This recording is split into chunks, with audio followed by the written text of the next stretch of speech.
Demand.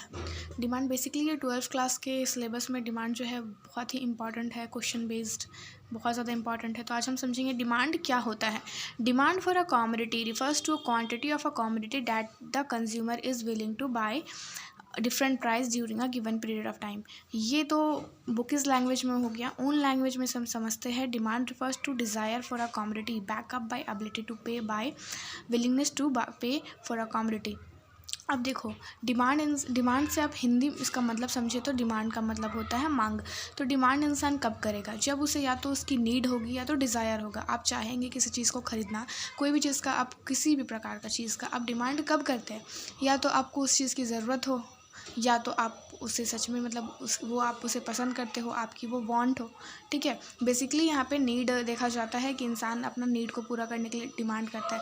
But क्या यहाँ पे वो डिमांड ख़त्म हो गया? हम मांग कर रहे हैं किसी चीज़ का, मतलब किसी चीज़ का डिज़ायर करना है, किसी चीज़ का नीड होना, डिमांड कंप्लीट? नो।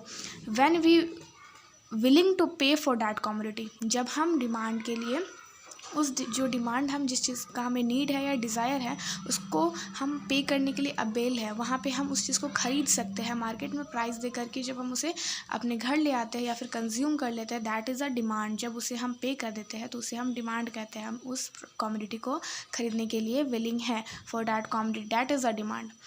तो यहाँ पे आप समझ में आ गया होगा कि डिमांड क्या रिफ़र करता है? Desire for a commodity, commodity का डिज़ायर हो, और बैकअप बाय एबिलिटी टू पे और bye and willingness to pay for that commodity, वहाँ पे हम पे करने के भी विलिंग हो। डिमांड तो किसी चीज़ का भी हो सकता है। आप जैसे कि एग्जांपल, हम मतलब कोई चीज़ हम खरीद नहीं पा सकते हैं, ठीक है, लाइक कोई लग्जरियस गुड है जो कि हम नहीं खरीद सकते पर हम उसका वांट कर रहे हैं, तो क्या वो डिमांड हो गया? नहीं। अगर उस लग्जरियस गुड को हम पे करके ख़रीद सके तो वो डिमांड होता है। Like a biscuit, we can pay for that. तो अगर बिस्किट को हम खरीद सकते, डिज़ायर भी है, भूख भी है और नीड भी है, ख़रीद लेते हैं पे करके, तो वो डिमांड हुआ। But like iPhone, everybody want that, okay, और डिज़ायर है, बट क्या सब डिमांड कर सकते हैं उसका? सब जाके मार्केट में डिमांड करके उससे ले आ सकते हैं? No, that is not demand. When we willing to pay for that commodity, that is a demand. I hope you can understand this, okay. तो डिमांड शेड्यूल क्या होता है? Demand schedule is a tabular represented showing different quantities of a commodity the consumer is willing to buy at a different price. यहाँ demand schedule जो है वहाँ पे commodity का डिफरेंट क्वांटिटी को शो करता है कि कंज्यूमर कब कब विलिंग होता है बाई करने के लिए और कितना क्वांटिटी में विलिंग है। Demand schedule is a two type. एक होता है इंडिविजुअल डिमांड शेड्यूल। इंडिविजुअल का मतलब क्या समझते हैं? One person, okay.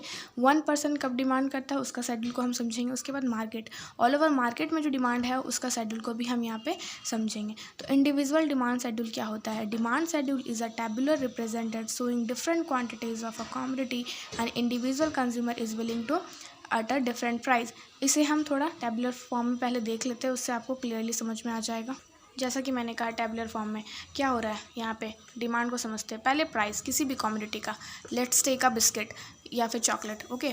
When we take a, जब एक चॉकलेट का प्राइस 1 रुपीज़ था तो हम क्या कर रहे थे? वी कैन डिमांड मोर, हम ज़्यादा डिमांड कर रहे थे। 1 रुपीज़ में 4 चॉकलेट खरीद ले रहे थे। पर वही चॉकलेट का, ठीक है, वही चॉकलेट का जब प्राइस हो गया है मान लो 2 रुपीज़, ओके, जब वो प्राइस डिमांड मार्केट में डिमांड हाई हो गया तो क्या हो गया? प्राइस इंक्रीज़ हो गया। प्राइस जब उस चॉकलेट का 2 रुपीज़ हो गया, जब आप वापस से दुकान पे ख़रीदने जाओगे तो पता चला कि मार्केट में अब उसका तो 2 रुपीज़ प्राइस हो गया। तो आप थोड़ा कम डिमांड करोगे कि नहीं, पहले तो हम 1 रुपये में 4 खरीद लेते थे, बट अब क्या करेंगे? हम सिर्फ 3 लेंगे। अब जब तीसरी बार आप दुकान गए, कुछ दिन के बाद पता चला आपको उसी कमोडिटी का प्राइस क्या होगा? 3 रुपीज़ हो गया। तो आपने सोचा ये तो और ज़्यादा है, फिर क्या किया आपने? डिमांड और कम कर दिया। 3 रुपीज़ में 2 ही डिमांड किया। फिर आफ्टर सम डेज़ वो जो चॉकलेट था वो 4 रुपीज़ का हो गया। तो आपने क्या किया? डिमांड एकदम से कम कर दिया। 1 ही डिमांड को, मतलब सिर्फ एक ही चॉकलेट ले के गया वापस से। तो ये क्या शो कर रहा है कि जैसे जैसे मार्केट में प्राइस जो है वो इंक्रीज़ करता है, 1 से 2, 2 से 3, 4, ये तो एक स्मॉल प्राइस मैंने लिया है, कमोडिटी का अलग अलग प्राइस होता है। और वैसे वैसे क्या देख रहे हैं हम यहाँ पे? लॉ ऑफ डिमांड भी आपको शो होता होगा कि price increase demand decrease. Price जैसे जैसे इंक्रीज कर रहा है, डिमांड जो है वो डिक्रीज कर रहा है। When price is 4 commodities become we can demand for only 1 commodity, this is so, और this is what demand schedule. अब मार्केट शेड्यूल पढ़ते हैं। मार्केट शेड्यूल में हम क्या करते हैं ना, हम यहाँ पे सिर्फ 2 बायर्स को ले रहे हैं, ज़्यादा बायर्स को नहीं ले रहे हैं। फॉर सिंपल वे में समझने के लिए, market demand schedule is a tabular representation showing different quantities of a commodity all consumer are willing to buy at a different price. Market में जितने भी कंज्यूमर हैं उसका डिमांड को चेक करने के लिए हम मार्केट डिमांड शेड्यूल बनाते हैं। बट यहाँ पे क्या है कि सिंपल वे में हमने सिर्फ 2 ही कंज्यूमर को लिया है। ओके, तो वही बेसिकली लेते हैं। पहले जब प्राइस 1 था, एक कंज्यूमर 4 कमोडिटी खरीदा, लेकिन वहीं दूसरा ज़रूरी थोड़ी ना कि अगर प्राइस 1 है तो दूसरा कंज्यूमर भी 4 ही खरीदे। हो सकता है उसका मन या फिर उससे ज़्यादा चाहिए हो, 1 रुपये में वो 5 खरीद ले। बट जैसे प्राइस डिक्रीज़ हुआ वो 3 किया और ये 4 किया, तो दोनों का बेसिकली क्या नज़र आ रहा है, डिफरेंट तो है बट क्या हो रहा है, प्राइस जैसे इंक्रीज़ कर रहा है दोनों का डिमांड ही गिर रहा है। तो बेसिकली जब हम 2 कंज्यूमर का ऐड कर रहे हैं तो हमारा मार्केट डिमांड क्या हो गया, 9 रुपीज़। यहाँ तो सिंपली एग्जांपल के लिए 2 डिमांड दिया, 2 कंज्यूमर का, ए और बी का डिमांड मैंने देखा है। बट वैसे हम लोग मार्केट में तो सिर्फ 2 कंज्यूमर नहीं होते, ऑल ओवर मार्केट का जब हम लोग डिमांड को ऐड करते हैं और जो हमारा डिमांड आता है उसे हम मार्केट डिमांड कहते हैं। अब यहाँ पे नोट करने वाला चीज़ है, the above schedule is based on the assumptions that there is a one only 2 buyers, 1 और 2 बायर्स। यहाँ पे सिर्फ हमने 2 बायर्स को लिया है। और क्या यहाँ पे हम लोग देखते, market demand schedule is the horizontal summation of individual demand. Okay, अब हम लोग समझते हैं डिमांड कर्व क्या होता है। डिमांड कर्व क्या होता है, ग्राफिकल रिप्रेजेंट होता है फॉर डिमांड शेड्यूल। कर्व को जब हम शेड्यूल को कर्व में चेंज कर देते हैं तो उसे हमें क्या कहते हैं, डिमांड कर्व कहते हैं। Showing different quantities of the commodity, वहाँ पे हम लोग डिफरेंट क्वांटिटी देखेंगे एक कमोडिटी का, जहाँ पे कंज्यूमर है अपने जो भी डिमांड किया है उसको willing to buy at a different price में कैसे कैसे वो बाई कर रहा है। Like demand schedule, demand curve is 2 type. जैसे ही डिमांड शेड्यूल मैंने 2 टाइप्स का लिया था, इंडिविजुअल के लिए और मार्केट के लिए, यहाँ भी हम फॉर 1 पर्सन और अ मार्केट, होल मार्केट का डिमांड कर्व समझेंगे। सबसे पहले हम देखते हैं इंडिविजुअल डिमांड कर्व।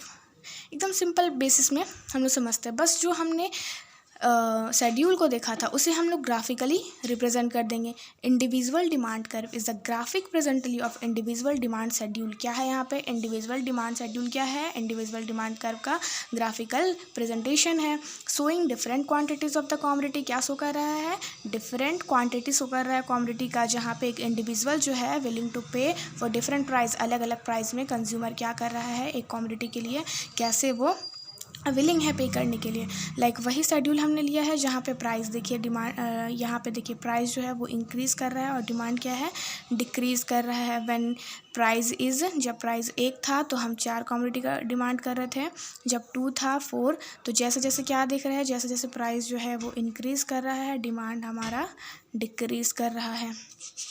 ओके, आगे हम यहाँ समझेंगे कि मार्केट डिमांड कर्व कैसा होता है। Market demand curve is a graphical represent of market demand schedule showing different quantities of the commodity all the consumer are willing to buy. बस जो हमने इंडिविजुअल का देखा था वही मार्केट में है, बट उसका क्या है, शेड्यूल को हम लोग ग्राफिकली प्रेजेंट कर लेंगे।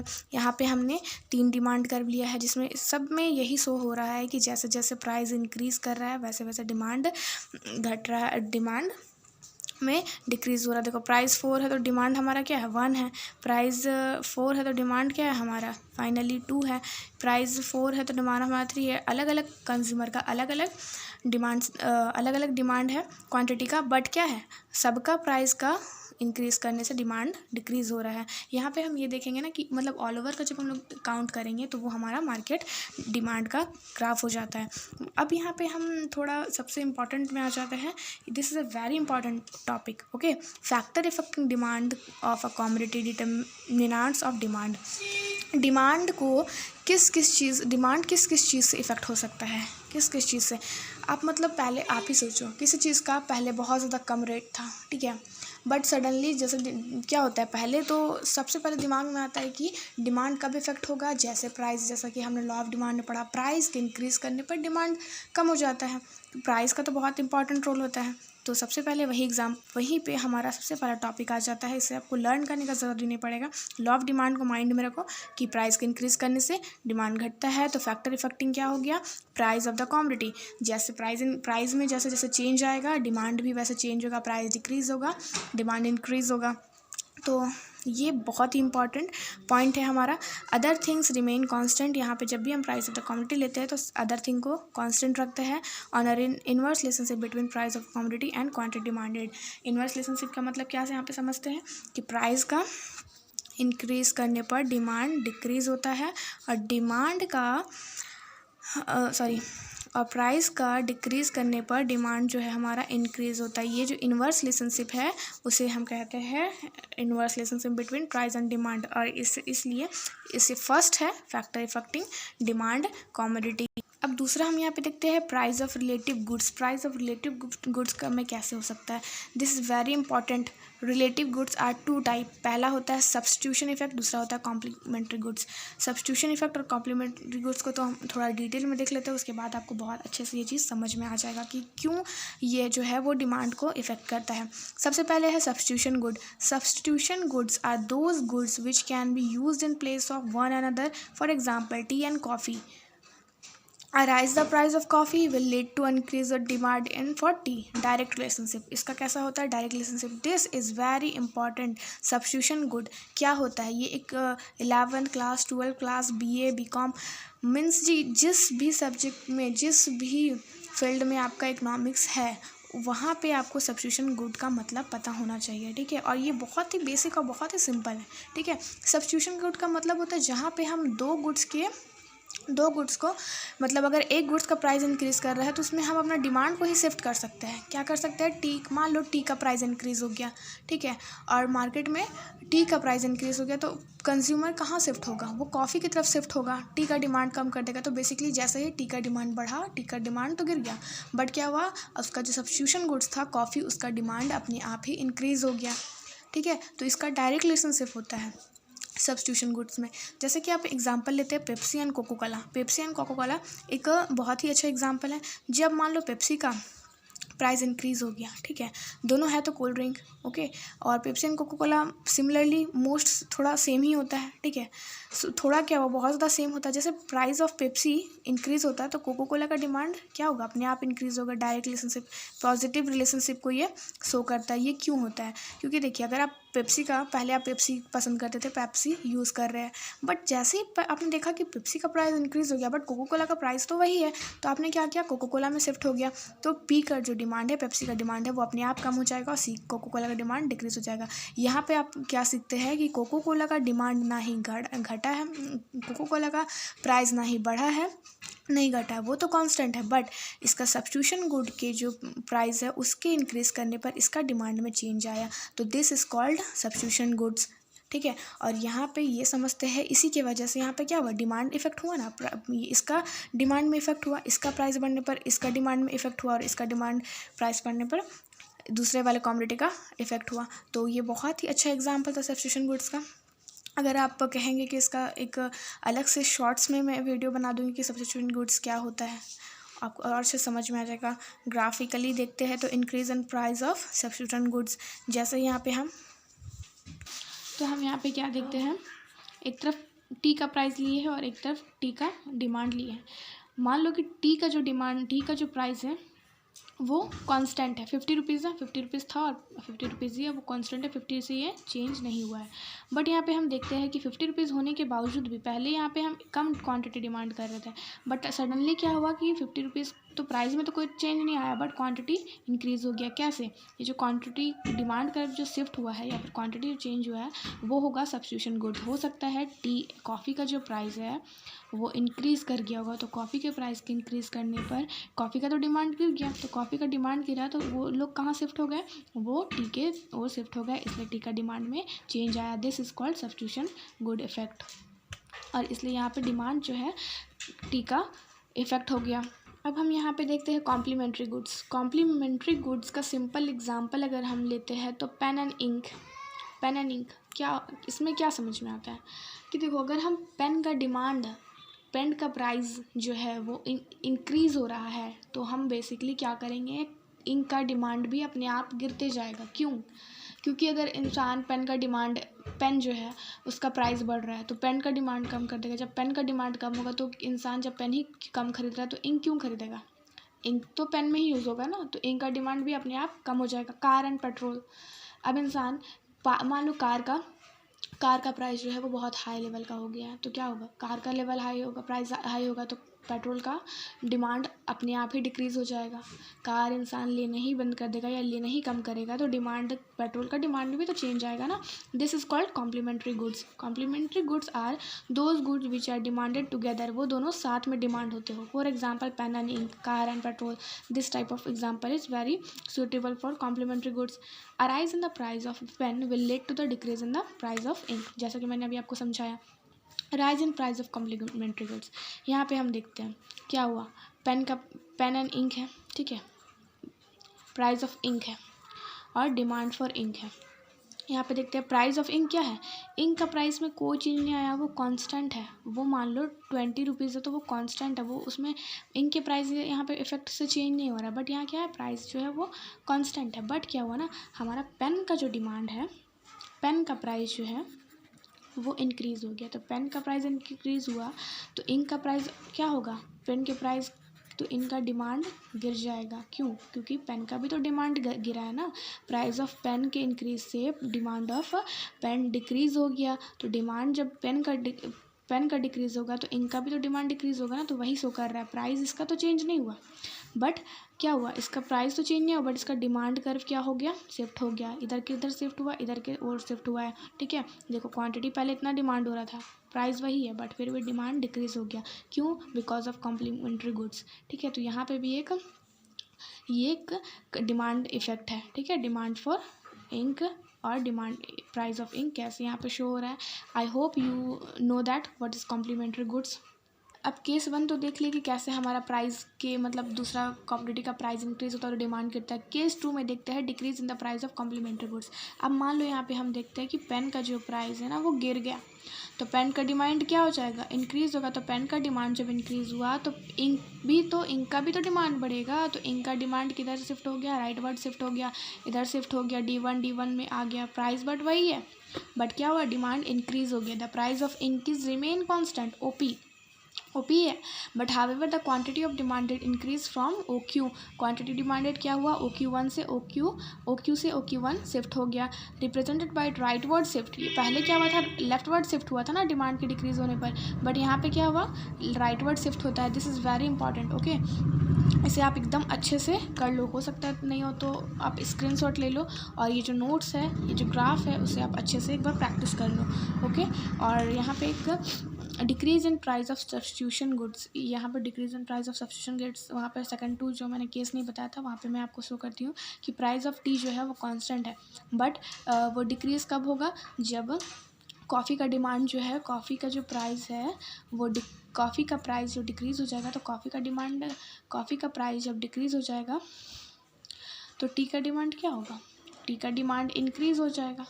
टी का डिमांड में इंक्रीज़ होगा ना, क्यों, क्योंकि कॉफ़ी का डिमांड क्या हो रहा है, कॉफ़ी का प्राइस क्या हो रहा है, कम हो रहा है, तो कॉफ़ी का डिमांड क्या होगा, इंक्रीज़ होगा। कॉफ़ी का डिमांड इंक्रीज़ होगा ना, इसका प्राइस कम होगा तो इसका डिमांड इंक्रीज़ हो जाएगा। तो वहाँ इसके अलावा क्या होगा, सब्स्टिट्यूशन गिफ्ट का क्या इफेक्ट आएगा कि टी का डिमांड जो है वो अपने आप डिक्रीज़ हो जाएगा। यहाँ पे देखो डिक्रीज़ हुआ टी का डिमांड घट गया, क्यों, बिकॉज ऑफ कॉफ़ी का डिमांड कॉफ़ी का प्राइस इंक्रीज़ हुआ तो कॉफ़ी का डिमांड हाई हो गया, इसलिए टी का जो डिमांड है वो अपने आप कम हो गया।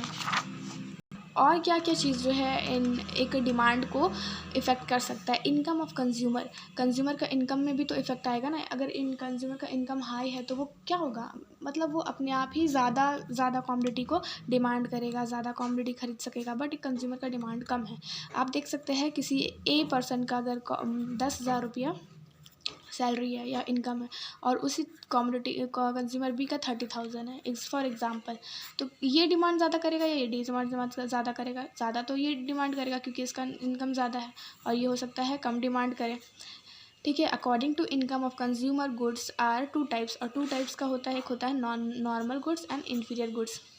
यहाँ पे क्या होता है ना, नॉर्मल गुड्स और इन्फीरियर गुड्स को हम बहुत अच्छे से समझेंगे, क्या होता है नॉर्मल गुड्स एंड क्या होता है inferior goods. What is normal goods, normal goods are those goods whose income effect is positively when income rise demand rise, income falls demand falls। अब नॉर्मल गुड्स में हम क्या देखते हैं, नॉर्मल गुड्स में हमारा आ गया रोटी कपड़ा, ठीक है, ये हम ले लेते हैं, ठीक है, एक रोटी ले लिए, कपड़ा ले लिए, ठीक है, सिंपल है ये, नेसेसिटी गुड्स में भी आगे नॉर्मल गुड्स से हम लोग ये इस चीज़ का डिमांड तो करते ही है, ठीक है। या फिर आप कोई भी एक नॉर्मल मान लो पेन ले लिया, पेंसिल ले लिए, ठीक है, पेंसिल का डिमांड, पेंसिल का, या फिर कोई भी ऐसा चीज़ का गुड्स का डिमांड जो कि नॉर्मल है। नॉर्मल गुड्स में क्या होता है ना कि जब हम रोटी कपड़ा जैसे चीज़ को डिमांड करते हैं, जैसे जैसे हमारा इनकम बढ़ता है ना, तो हम क्या करते हैं, अच्छे अच्छे कपड़ा पहनना शुरू कर देते हैं, कपड़ा का डिमांड ज़्यादा हो जाता है, खाना हमारा अच्छा शिफ्ट हो जाता है, मतलब खाना और अच्छा अच्छा हम लोग क्वांटिटी यूज़ करने लगता है। तो नॉर्मल गुड्स में क्या होता है कि हम जैसे जैसे पैसा हमारा, पहले कम कपड़ा खरीदते थे, ठीक है, पर जैसे सैलरी आया, हम इनकम बढ़ा हमारा, तो क्या किया हमने, कपड़ा को और ज़्यादा खरीदना शुरू कर दिया। पहले कम कुछ हम खाने पीने की चीज़ें कर रहे थे डिमांड, बट जैसे ही हमारा क्या हुआ ना, पहले मान लो राइस का 10 kg हम अपने घर में ले रहे थे, जैसे हमारा इनकम बढ़ा हम 20 kg डिमांड करने लगे, हमारा डिमांड से बढ़ गया, ठीक है। तो नॉर्मल गुड्स का केस में क्या होता है, जब इनकम बढ़ता है तो डिमांड अपने आप इंक्रीज़ हो जाता है, और ये पॉजिटिव रिलेशन होता है, और जब इनकम हमारा डिक्रीज़ होगा तो डिमांड भी डिक्रीज़ होगा, हम अपने आप ही कपड़ा रोटी का जो डिमांड है उसको कम कर देंगे।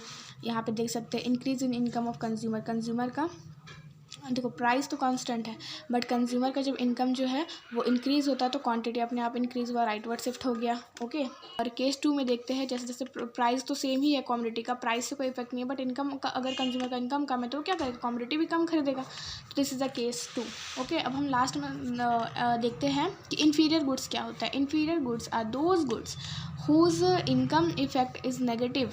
इनकम इफेक्ट यहाँ पे क्या होता है, नेगेटिव होता है। इन्फीरियर गुड्स मतलब हम उसको समझेंगे घटिया वस्तु, ठीक है, बेकार, मतलब जो लाइक मार्केट में आप देखते होंगे कुछ पोटैटो जो है वो अच्छे होता है, कुछ जो है साइड में रखे हुए रहते हैं, जहाँ पे एक अच्छा क्वालिटी का जो पोटैटो है वो आपको 20 रुपीज़ kg मिल रहा है, वहाँ पे जो आप साइड में देखते होंगे थोड़ा घटिया वस्तु सामान रखा हुआ रहता है, पोटैटो या ऑनियन वगैरह, तो वो आपको 10 रुपये kg ऐसा करके दे देता है। तो वो क्या होता है, अगर एक इंसान का इनकम ख़राब है, इनकम अच्छा नहीं है, इनकम कम है, तो वो क्या करेगा, वो अपने आप वो चीज़ को, वो इन्फीरियर गुड्स को ख़रीद लेगा, क्योंकि उसका जो है इनकम क्या है, इनकम अगर उसका कम है तो वो चीज़ का इन्फीरियर गुड्स का डिमांड जो है वो ज़्यादा करेगा। बट अगर उसका इनकम बढ़ जाए तो वो क्या हुआ, इन्फीरियर गुड्स का डिमांड करेगा, या तो कम कर देगा या तो नहीं करेगा। तो उससे क्या होगा, इनकम के बढ़ने पर डिमांड उसका डिक्रीज़ हो गया, इन्वर्स रिलेशनशिप शो कर रहा है, inverse inferior goods, it is a very good example of that.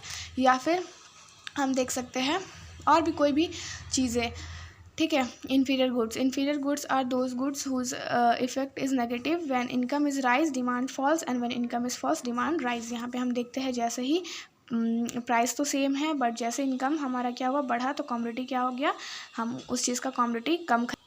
Okay, case 2 में देखते हैं, जैसे ही हमारा इनकम जो है वो घटता है, डिक्रीज़ होता है इनकम जब हमारा डिक्रीज़ हुआ तो डिमांड उस चीज़ का हम इंक्रीज़ कर देंगे, हम थोड़ा इन्फीरियर गुड्स की ओर सिर्फ मतलब उसी को ज़्यादा प्रेफर करेंगे, क्योंकि हमें अपना और भी चीज़ें तो है डिमांड के लिए, तो हम क्या करेंगे, चाहेंगे कि इन्फीरियर गुड्स का डिमांड करें ताकि हमारा जो नीड्स है वो फुलफ़िल हो सके, ओके, वो राइट वर्ड शिफ्ट